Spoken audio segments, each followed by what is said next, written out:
All right, so here's the thing. Notice a lot of times, a lot of creators will come on the platform and they'll talk about, getting over their fear of rejection, getting over their fear of judgment. They're sitting in their offices. So here I am recording inside of this environment here so that you can see that it's okay.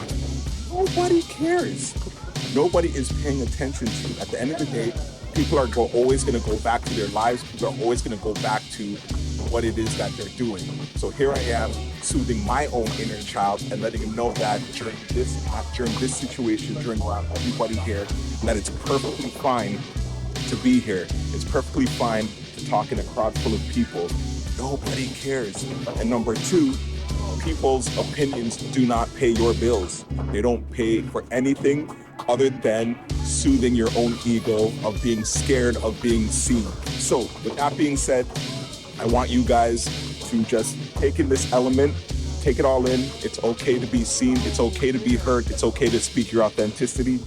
And with that being said, I'm going to be sharing 2 frameworks with you inside of my video. And let's go over straight to the desk and we'll get straight to it. Pow! Here we are. So as promised, I'm going to get through to these 2 very simple frameworks that are going to give you a great understanding of why it is that you have this fear of judgment, and 2, a very simple solution to get over it. All right, so let's jump right in. So the first thing we want to take a look at is your family bloodline. Chances are when you were born into this lifetime, you were a complete blank slate, and within your mind, you had no experiences, so you had no reference to pull from. So you were placed in an environment that might have felt very unsafe. So the very first thing is, when we're looking at your bloodline, we're going to look at your family line. Everything is happening down on your bloodline. It's skipping from one generation to the next generation. Sometimes some patterns are nipped in the bud, changes the pattern, changes the trajectory of your family bloodline, but something stays with it.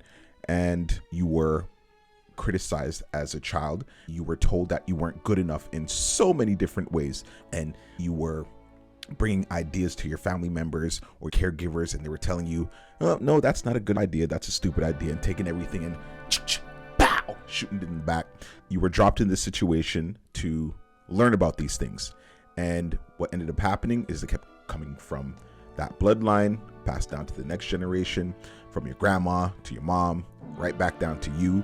That is one of the ways that this pattern is passed down from generation to generation. We learn it from our caregivers. We learn about the patterns within our environment, and it's passed down on that bloodline.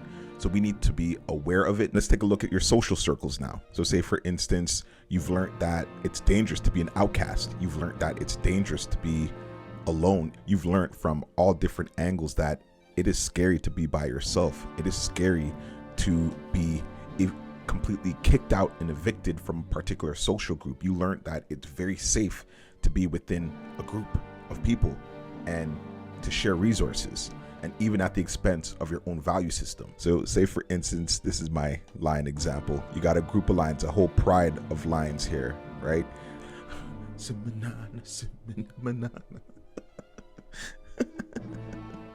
Let's say, for instance, 2 lions over here are battling for dominance, and then you find out that this lion over here gets shucked out of the group, and now he's on his own.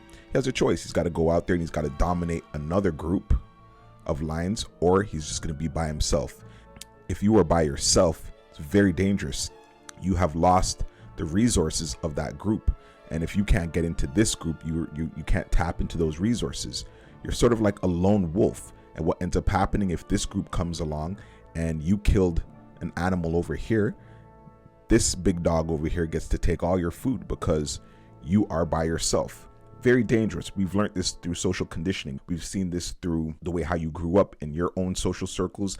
Maybe when you were growing up in elementary school, you had a group of 5 friends and you get kicked out and it feels lonely. It's a terrible feeling to have. So we've learned that through different conditioning.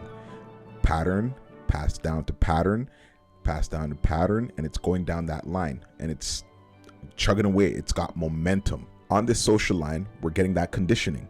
We're getting that clear understanding that it's dangerous to be alone. It's dangerous to be outside of a circle, outside of a group. So we sacrifice and we try to blend in and lower ourselves sometimes when we get inside of these groups, because we've learned that we don't want to be by ourselves. What other places do you get this fear of judgment coming in? It's in your learning institutions. You fail the test, everyone's laughing. You don't know how to answer a particular question. You get hit with embarrassment and you get made fun of. Of course it's not going to feel good. Of course you're going to always want to stay in the back, and you've learned it through your learning institutions in the schooling system. So this gets passed down, keeps coming down the line. And let's say, for instance, you're growing up in this environment and you're getting hit from all these different angles. You're getting hit from your social circles. You're getting hit from your family circles. You're getting hit from your learning institutions. You're getting hit from multiple different angles that it is not safe for you to be you. From your social circles, what do? You put on a mask to fit in. You lower your values. You try to keep the peace. You try to keep it safe as an empath. What do? In the learning institutions, you put on a mask as well, just to be safe.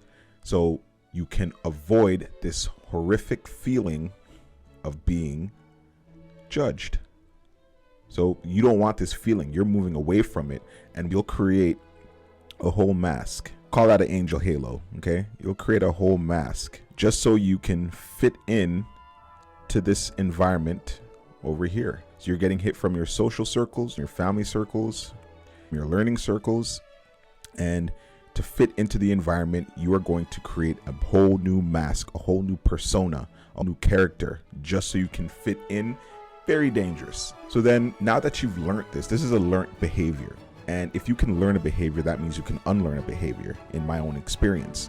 But we got to start looking at, what is it that we're running away from? We're running away from this feeling of being judged, the big J.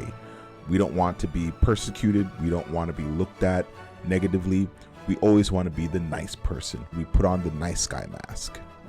Mr. Nice Guy or gal. Mr. Nice Guy. But when we're putting on that mask of being nice and we're giving up our values, we're going against our beliefs, right? And we start to have low self-esteem. And from my understanding, if you're having low self-esteem, what ends up happening is that it's going to be a self-perpetuating cycle.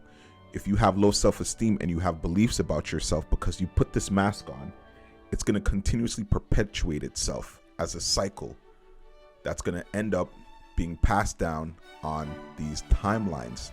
So, to give you an example, you put that mask on and you don't change that pattern, it's just going to continuously come down here, because this pattern is repeating over here and being passed down because you want to fit into your social circles. You don't want to upset your parents. You don't want to look stupid in front of your classmates. So you've created this fear of judgment and you use it as a way of protecting and shielding yourself. You're trying to protect that. You're trying to uphold that. So how do we get over that? How do we move past that? So we've got this identity over here that you've created. Mr. Nice Guy, Mr. Nice Gal, Mr. I'm scared of being judged. At the end of the day, it's going to end up being very valuable for you. You're going to have to learn to get over yourself. The simplicity in this is so gold. You have these big dreams. You have this understanding that you want to be seen. You have this understanding that you want to have rich relationships. You have this understanding that you want to be in circles that are more serving, where people can see you, they can hear you, they can feel you. And then the vice versa, within inside of yourself, you want to listen to yourself and validate the person that you know that you can be.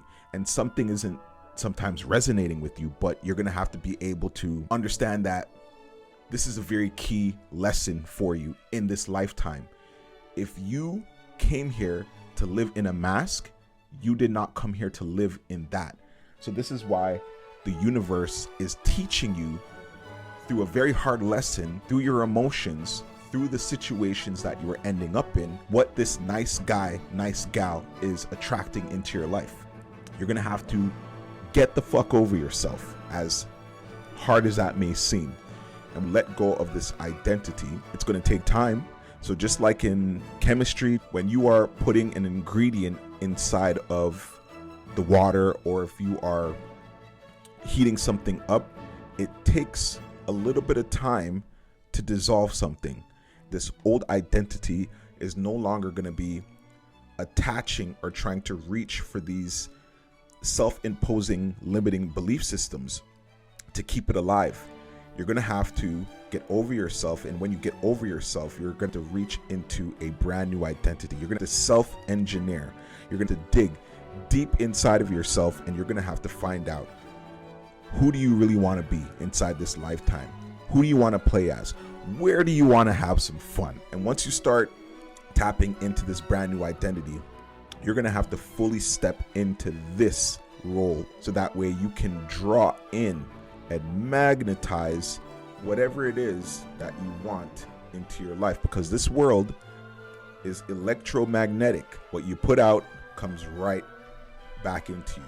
If you want to create the life that you want, if you want to start creating things that are of service and of the highest good for yourself, so that you can be a light in the world, dissolve things, not be attached to them. You're going to have to let go of this attachment to this identity and step into this wholeheartedly, fully.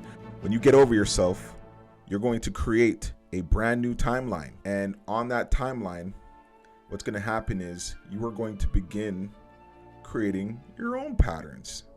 You're going to end patterns over there and create new patterns. And patterns in the learning institutions, you're going to start learning how to be you, how to be more authentic. And that's what everybody is aiming for in this lifetime, to be yourself, to be so uniquely you that it lights up everybody around them. And that's a beautiful thing, because in today's society, we're told that it's not safe to be yourself. We're being hit from all these different angles. And if you don't know how to walk and how to reprogram yourself, if you don't know how to step into your own authenticity and to create what it is that you truly want, then you're going to be stuck inside of that same pattern, that same loop of putting on that nice guy, I'm afraid of being judged, versus stepping out and saying, fuck it, I'm getting over myself. I can understand that people are in different frequencies and vibrations, but that's not my concern. All I can do is just be myself, and that's it. That is a beautiful thing in of itself. And once we start doing that, you're going to start creating a whole new generational timeline. I hope this was very helpful for you. I hope you enjoyed this. Take this with you and make very strong and powerful decisions in your life. Continue to be the authentic badass that you are, and continue to evolve on this path. Smash the like button, leave comments. I'll see you in the next one.